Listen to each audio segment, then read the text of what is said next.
โอ้ผักลาบพี่น้องเอ้ยนี่ผักลาบสีมืออันนั้นอาจารย์ธงชัยเนาะ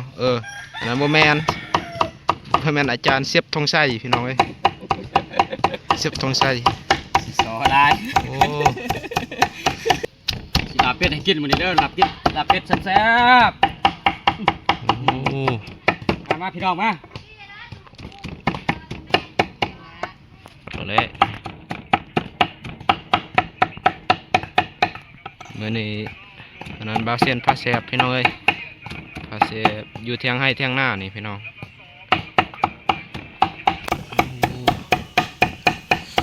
โอ้พี่น้องเอ้ยใส่ขิงข้ามมาเรียบร้อยแล้วพี่น้องตักใส่กันเลยผักใส่กันเลยพี่น้องสูตรอาจารย์เตรียมเลยพร้อมๆเลยโอแม่นอาจารย์นะลืมตลอดพี่น้องเสียบธงชัยม่วนแต่ว่าจะให้ FC หาคิดว่าอาจารย์อันนั้นก็อาจารย์อันนั้นอยู่โรงเรียนอันนี้อยู่ป่าอยู่ดงอันนั้นบ่แม่นอาจารย์แล้วก็ถือว่าเป็นเสียบยังไงมึงอธิบายเด้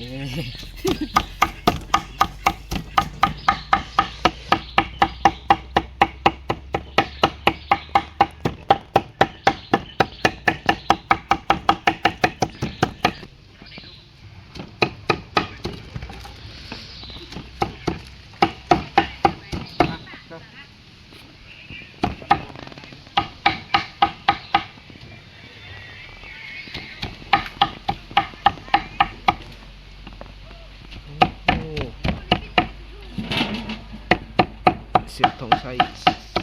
สีมือสุดยอดพี่น้อยสีมืออันดับโลกม่วนได้ของเฉพาะเขาการเฮ็ดกินเนาะ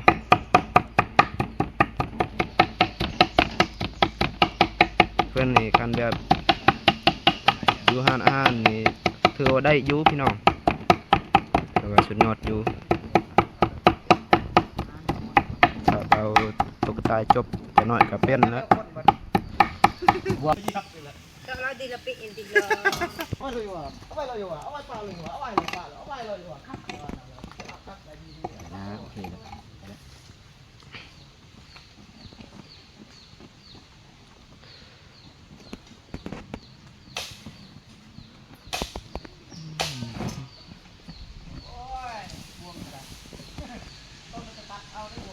เอาพิมพ์เที่ยวไป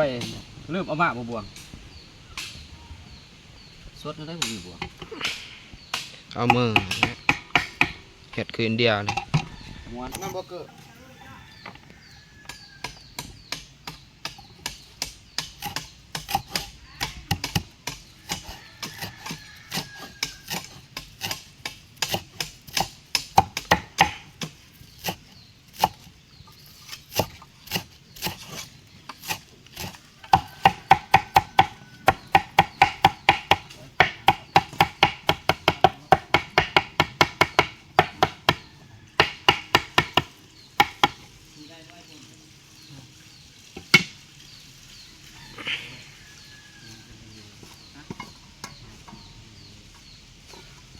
เป็ดพี่น้องเป็ดต้มเป็ดอยู่นี่กะซอยพักพี่น้องมาสวยหัวหน้าคนเด้อพี่น้องเด้อหัวหน้านาย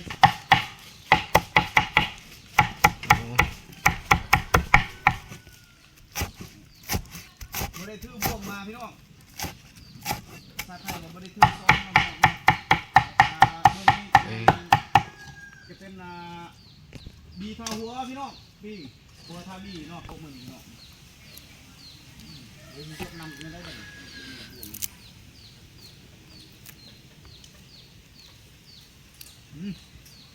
วัสดี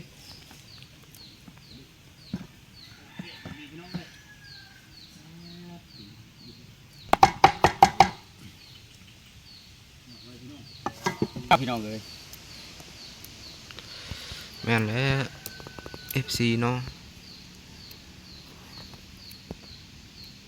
FC บ่ซื้อเทียนคนรอ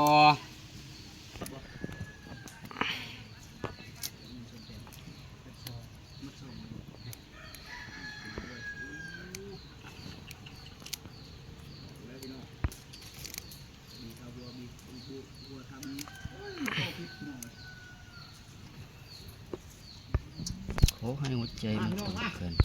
แซ่บกันเด้อพี่น้องเด้อมื้อนี้เด้อ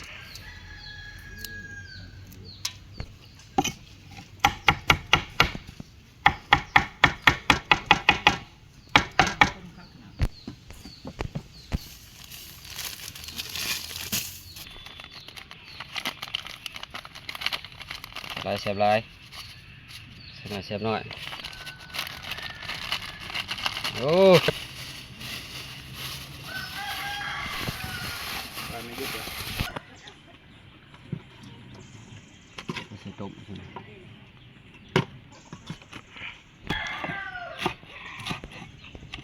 อู้คักอยู่หมกเผ็ดหมกเผ็ด พี่น้องเอ้ยก็ถือว่าแล้วพี่น้องนะ นี่เส้นไฟ นี่ ตลาด พี่น้องไอ้หน้าตาโอเคอยู่บ่ FC บ่ก็เชิญคอมเมนต์ได้เนาะ FC เนาะหรือว่าพังไทยพังลาวเนาะหรือว่าพังอันนั้นก็ได้เขมร ถ้าว่าจะได้เซฟก็ติดต่อมาหาอาจารย์เซฟอาจารย์จะจัดให้